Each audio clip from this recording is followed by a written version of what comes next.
नमस्कार बच्चों, कैसे हैं आप सब। मैं उम्मीद करती हूँ कि आप अपने अपने घरों में स्वस्थ हैं, सुरक्षित हैं और खुश हैं। देखिए बच्चों, हम ग्रामर का टॉपिक सॉल्व कर रहे हैं। हमने इससे पहले संधियाँ सॉल्व की हैं, हमने शब्द विचार सॉल्व किया है, उसके बाद हमने सॉल्व किया था आपका नेक्स्ट टॉपिक मुहावरे, लोकोक्तियाँ, और अब हम कर रहे हैं आज विराम चिन्ह। विराम चिन्ह क्या होता है आज हम ये सुनेंगे। विराम का अर्थ होता है बच्चों रुकना। विराम का अर्थ क्या होता है बच्चों? रुकना। यानी जब भी आप किसी सेंटेंस को बोलें और बोलने तक जब हम उसी सेंटेंस को लिखें, तो लिखते वक्त जब हम उस सेंटेंस के बीच में, उस वाक्य के बीच में कुछ ऐसी चीजें, कुछ ऐसे चिन्ह का प्रयोग करें, वो सब चिन्ह कहलाते हैं विराम चिन्ह। कौन से चिन्ह बच्चों?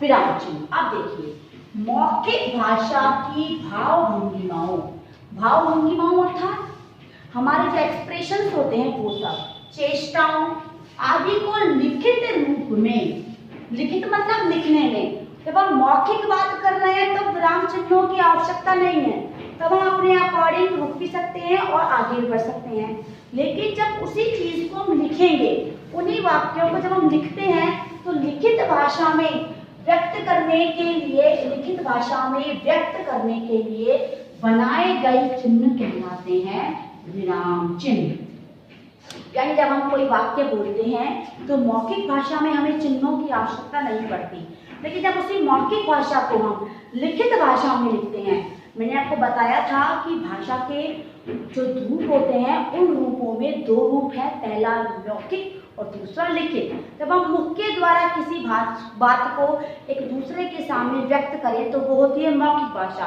लेकिन जब उसी बात को हम लिख करके व्यक्त करें तो वो होती है लिखित भाषा। तो लिखित भाषा में हमें क्या चाहिए होते हैं? लिखित भाषा को व्यक्त करने के लिए चाहिए होते हैं हमें चिन्ह, और उन चिन्हों को हम कहते हैं विराम चिन्ह। अब देखिए, विराम चिन्ह जो कहलाते हैं, उन विराम चिन्हों के कितने प्रकार होते हैं। विराम चिन्ह बच्चों वैसे तो 12 प्रकार के होते हैं, लेकिन हम हमारे क्लास में 11 प्रकार के विराम चिन्हों को डिस्कस करेंगे। देखिए, पहला विराम चिन्ह होता है पूर्ण विराम। पूर्ण विराम यानी पूरी तरह से रुक जाना, जिसका साइन देखो बच्चों ये वाला होता है। ये वाला साइन जो होता है वो किसका होता है? पूर्ण विराम का। पूर्ण विराम के बाद बच्चों इसका एग्जाम्पल देखिए, सब लिखते हैं राम बाजार जाता है, और हमने ये साइन लगा दिया, तो ये जो चिन्ह है ना हमारा, ये कौन सा चिन्ह हुआ हमारा? पूर्ण विराम का। कौन से विराम का? पूर्ण विराम का। अगला देखिए बच्चों, अगला होता है अर्ध विराम। अर्ध यानी आधा। पूर्ण यानी हमने अपनी बात को पूरा कर लिया, अर्ध यानी हमने अपनी बात को आधा छोड़ा, आधा बोला, यानी आधा बोल दिया फिर आधा और बोला, यानी पूरी बात बोलने के लिए हम कहीं रुके बीच में। तो देखिए, इसका चिन्ह होता है ये डॉट, और इसके नीचे ये विराम चिन्ह। देखिए, सब लोग देखते रहे, और रहे के बाद हमने क्या लगा दिया? अर्ध विराम। पर किसी ने कुछ नहीं किया, और किया के बाद हमने कौन सा चिन्ह लगाया? हमारा जो पहला चिन्ह था वो था पूर्ण विराम। तो एक सेंटेंस को दो पार्ट में डिवाइड किया, हमने किसी सेंटेंस के बीच में थोड़ा सा रुके ना, थोड़ा सा भी रुक गए। मैं सोच रहा था कि मैं घूमने जाऊं, मैं सोच रहा था, और मैं एक पल के लिए रुकी और फिर मैंने बोला मैं घूमने जाऊं। मैं चाहती थी कि आज ये करूं, तो वहां जो रुकना होता है ना, वो होता है हमारा अर्ध विराम। ठीक है बच्चों। अब देखिए, इसके बाद आता है हमारा अल्प विराम। अल्प विराम क्या होता है बच्चों? अर्ध विराम से भी छोटा होता है अल्प विराम। अल्प विराम जैसे देखिए, अल्प विराम का साइन होता है ये वाला। जैसे हम एक से ज्यादा चीजों के बारे में बोलेगा, जैसे नहीं मैं नहीं खा सकता लिखो, या फिर आप लिखो राम श्याम। राम श्याम, राम और श्याम के बीच में आपने क्या लगाया? अल्प विराम। ठीक है। अर्ध विराम सेंटेंस को डिवाइड कर दिया दो पार्ट में, लेकिन अल्प विराम में शब्दों का डिवाइडेशन हो रहा है। राम श्याम सीता और गीता, तो राम ये लिखा मैंने, राम श्याम सीता और गीता। तो तो देखिए ये और लगाया, इस और को तो आप छोड़ दीजिए। ये राम और श्याम के बाद मैंने जो लगाया चिन्ह, ये क्या है हमारा अल्पविराम। तो अर्धविराम किसमें डिवाइजन करता है? वाक्य में। अल्पविराम किसमें डिवाइजन करता है, किसमें बांटता है? शब्दों को अलग अलग करता है। इसके बाद आता है प्रश्नवाचक चिन्ह। प्रश्नवाचक क्या होता है? आप सब जानते हैं प्रश्न क्या होते हैं। प्रश्नवाचक चिन्ह का साइन बे वाला होता है, ये भी आप लोग जानते हैं।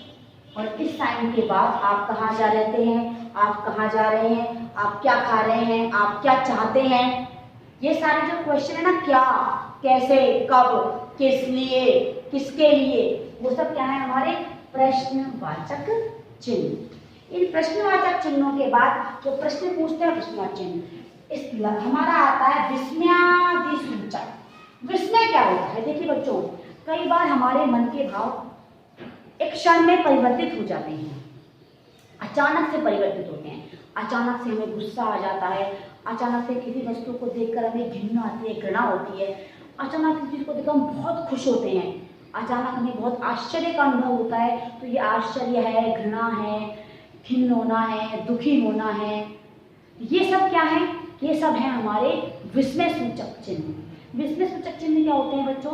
यानी जिन शब्दों से हमारे अंदर की फीलिंग्स, हमारे भाव अचानक से परिवर्तित हो जाएं, अचानक से एकदम से परिवर्तित हो जाएं, उन्हें कहते हैं हम विस्मयादि सूचक चिन्ह। इसका साइन होता है एक लाइन और नीचे डॉट। जैसे हाय, दुख हुआ उसे, मेरे सिर में दर्द है, हम कहते हैं अरे मेरे सिर में दर्द है, अरे ये कितना सुंदर है, तो हम आश्चर्य की बात करेंगे, यानी खुश हुए। कई बार ठीक कितना गंदा है। तो ये सब किसमें होता है? विस्मय में। यानी ये जो चिन्ह है आपके, ये चिन्ह किस प्रकार प्रयोग में आते हैं? इन चिन्हों के नाम आपको आने चाहिए। पूर्ण विराम होता है ये, अर्धविराम का साइन होता है बच्चों ये अल्प विराम का साइन होता है, ये प्रश्नवाचक चिन्ह का साइन है, और ये विस्मयादि सूचक चिन्ह का साइन है। यानी आपको ये सारे के सारे एग्जाम्पल्स, ये सारे के सारे जो विराम चिन्ह हैं वो प्रॉपर वे में याद होने चाहिए। इसके बाद के बाकी जो विराम चिन्ह है वो करते हैं। चलिए देखिए बच्चों, जैसे योजक और विभाजक चिन्ह। योजक क्या होता है? योजक मतलब युग्म शब्द। जैसे हम लिखते हैं रात दिन, क्या लिखते हैं? रात दिन। ये क्या है? ये वाला चिन्ह योजक चिन्ह है, यानी युग्म शब्दों के साथ आता है। सुख दुख, माता पिता, अच्छा बुरा, खट्टा मीठा, ये सब क्या है? योजक और विभाजक चिन्ह, यानी दो शब्दों के मध्य आने वाला चिन्ह कहलाता है योजक चिन्ह। इसके बाद आता है निर्देशक चिन्ह। निर्देशक चिन्ह का साइज भी बड़ा है योजक से, और ये देता है किसी को निर्देश। जैसे हम कहते हैं राम तुम बाजार जा रहे हो। राम तुम बाजार जा रहे हो, ये क्या है? क्वेश्चन है। क्या है बच्चों? एक क्वेश्चन। लेकिन ये जो चिन्ह लगाया ना हमने, ये क्या है? निर्देशक, निर्देश दे रहा है, वो पूछ रहा है उससे।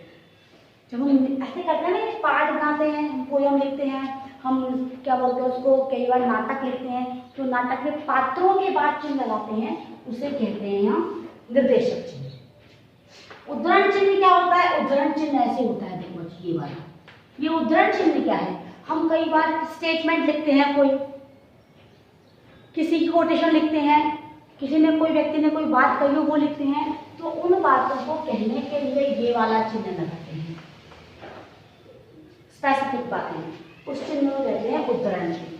कोष्टक को आप जानते हैं, हम कहते हैं कि निम्नलिखित में से कोई एक प्रश्न कीजिए, तो आप लिखेंगे का, खा, गा, ये क्या है? ये सब क्या है? ये सब कोष्टक है। एक होता है हंस पद और त्रुटि पद। त्रुटि पूरक क्या होता है? जैसे आपने कोई आंसर लिख दिया, हम हमारी कॉपी में आंसर लिखते हैं, हमने आंसर लिख दिया, हुआ क्या? बाय मिस्टेक हम कोई वर्ड भूल गए, कोई शब्द भूल गए, कोई पूरा वाक्य भूल गए, तब हम क्या करते हैं कि जहां हमको वो वाक्य या शब्द लिखना था ना, उस जगह हम इस साइन को लगा देंगे। दिख रहा है आपको ये साइन? इस साइन को ऊपर जगह है तो ऊपर भी लगा दो, और फिर उसके बाद यहाँ पर वो जो लिखना है लिख दो। उससे क्या होगा? यानी इन दोनों के बीच में ये आएगा। अगर नीचे लिखना है तो इसको ऐसे लगा दो, तो इन दोनों के बीच में पहले ये आएगा, बाद में ये पढ़ा जाएगा। समझ आ गया? ये यहाँ तक पढ़ लिया, इसकी साइन के बाद ऊपर का पढ़ा जाएगा, नीचे का इसके बाद पढ़ा जाएगा। सेम वही कंडीशन यहाँ पर है, ऊपर लगा तो नीचे लगाओ, इसे कहते हैं हम पद या टिकी पर। यानी जब हम किसी चीज को भूल जाते हैं तो उसकी पूर्ति करने के लिए हम ये वाला साइन लगाते हैं। अगला जो हमारा लास्ट है वो है हमारा लाघव या संक्षेपक। लाघव का मतलब होता है, जैसे आप लगाते हो ना, ये लिखे आप डॉक्टर, पंडित, तो पै लिख दिया और साथ में ये डॉट लगा दिया।